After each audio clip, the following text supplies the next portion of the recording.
mga idol, nandito na yung gagawin nating Condura ref inverter. Ayan, sariwa pa siya, mukha pang bago. Siguro mga kulang-kulang isang taon pa lang tong ginagamit. Nasabi na may-ari dito, unti-unti na lang daw humihina yung kanyang lamig sa ibabaw, hanggang pati sa ilalim nawala na rin yung lamig. At ayan na nga mga idol, yung nandito tayo sa may bandang compressor. Ayan, yung kanyang preyon ay R600 flammable. Dito sa may bandang discharge may nakita tayong sinyalis ng leak, pati rin dito sa may bandang suction line.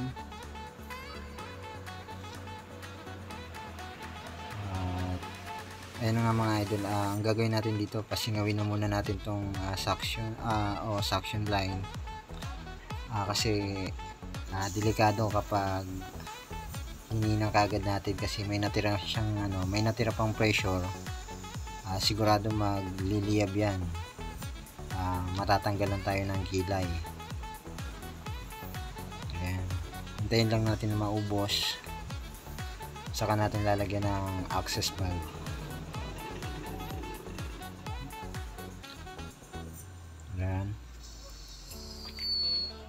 Ayan, kapag naubos na yan, lalagyan na natin ng access valve yan mga idol.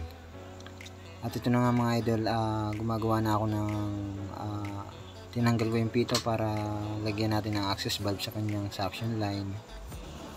Ayan, nakapag pressure test na tayo, at may nakita nga tayong micro leak dito sa kanyang suction line. Tatanggalin muna natin tong kanyang inverter board para hindi masunog kapag winelding natin yung singaw, pag hininang natin yung singaw nya.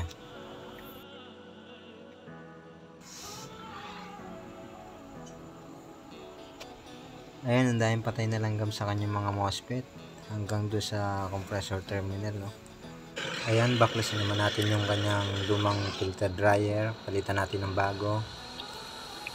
Ayan, kapag gumagawa kasi tayo ng refrigerator, lalo na sa mingaw, palitan natin lagi ng bagong filter dryer dahil pinasok na siya ng moisture.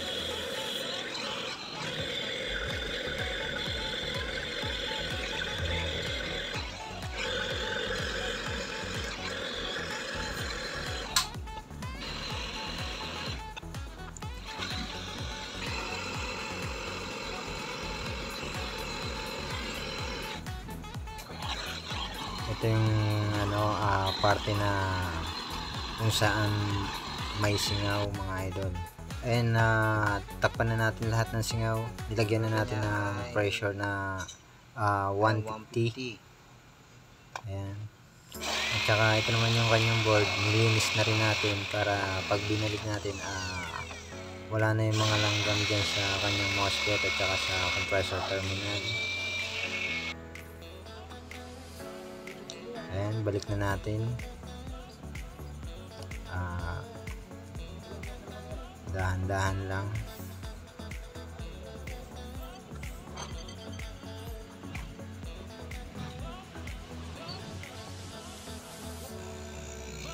At ito na nga mga idol, binabacuum na natin siya, dahil wala na tayong nakitang mga singaw sa kanyang mga linya.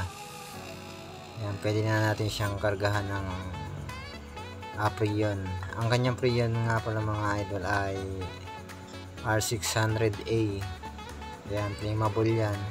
Ingat na lang kayo kapag gagamit kayo niyan, dapat talaga walang singaw, kasi bukod sa madali siyang maubos, nagliliyab din siya kapag nagkamali kayo.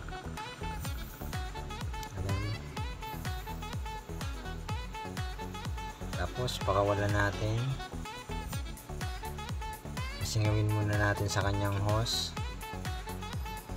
bago natin bubuksan yung kanyang gate. ng ating gauge.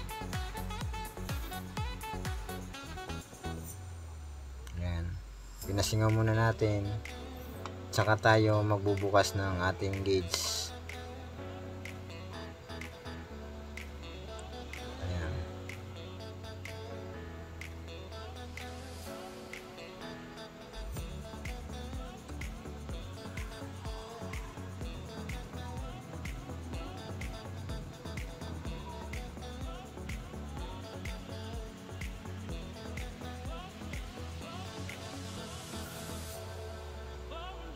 Ayan, unti-unti na siyang pumapasok mga idol.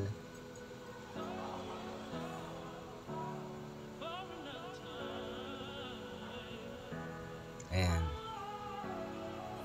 Unti pa. Sa pagkakarga nito mga idol, paunti-unti lang. Huwag niyong bibiglain.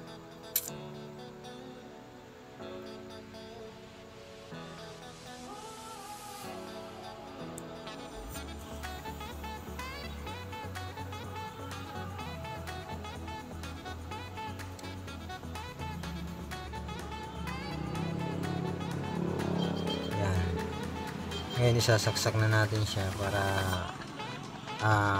umandar na, makita na natin yung magandang pagbabago sa kanyang performance at nang makapagkarga na rin tayo ng dire-diretso. Ayan mga idol, dapat umiinit yung kanyang filter dryer. Medyo warm lang dapat yung ating filter dryer.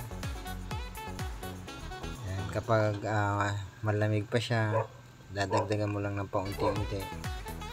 Pero dapat nakaalala yung inyong diameter sa ating plug. At ayun na nga mga idol, okay na yung kanyang karga, yung amperahe niya okay na rin. Titingnan na natin. At ayan nga mga idol, natapos na tayo sa ating pagkakarga. Obserbahan na lang natin to. Naglagay tayo ng 3 mineral na tubig. Ayan, babalikan na lang natin to siguro bukas na natin makikita kung ano yung pagbabago nito, kasi oras na rin, oras na ng uwian. Ayan. At ito na nga mga idol, kinabukasan okay na siya, matigas na, ready na para i-deliver yung ating ginawa.